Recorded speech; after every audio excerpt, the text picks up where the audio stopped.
ধর্ষণের ঘটনায় জড়িতদের শাস্তির দাবিতে বিক্ষোভ মিছিল ও সমাবেশ করেছে জাহাঙ্গীরনগর বিশ্ববিদ্যালয়ের শিক্ষার্থীরা। রবিবার বেলা 12টায় জাহাঙ্গীরনগর বিশ্ববিদ্যালয়ের শিক্ষক নেটওয়ার্ক শহীদ মিনারের সামনে প্রতিবাদ সমাবেশ ও বিক্ষোভ মিছিল নিয়ে জড়ো হন চারুকলা বিভাগ ও নাটক ও নাট্যতত্ত্ব বিভাগের শিক্ষক শিক্ষার্থীরা।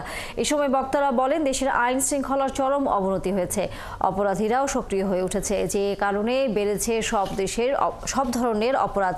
একই সাথে ধর্ষণের ঘটনায় জড়িতদের সর্বোচ্চ বিচার নিশ্চিতের দাবি জানান তারা। যে পরিমাণ ধর্ষণের মাত্রা বেড়েই চলেছে ক্রমান্বয়ে, আমরা কিন্তু এখন পর্যন্ত কোনো ধর্ষকের শাস্তি দেখতে পাইনি। সরকারের কাছে আমাদের একটাই চাওয়া যে প্রত্যেকটা ধর্ষককে শাস্তির আওতায় আনতে হবে। যে সঠিক বিচারটা হওয়া দরকার সেটাও সকলকে মানতে হবে, সবার এটাতে একত্রিত হওয়া উচিত এবং ধর্ষকদের বিচারে এগিয়ে আসার জন্য সবাইকে সোচ্চার হওয়া উচিত। আইন শৃঙ্খলা বাহিনীর সজাগ দৃষ্টি এবং ধর্ষকদের জনসমক্ষে এনে কঠোর থেকে কঠোরতর শাস্তি দেওয়া হোক।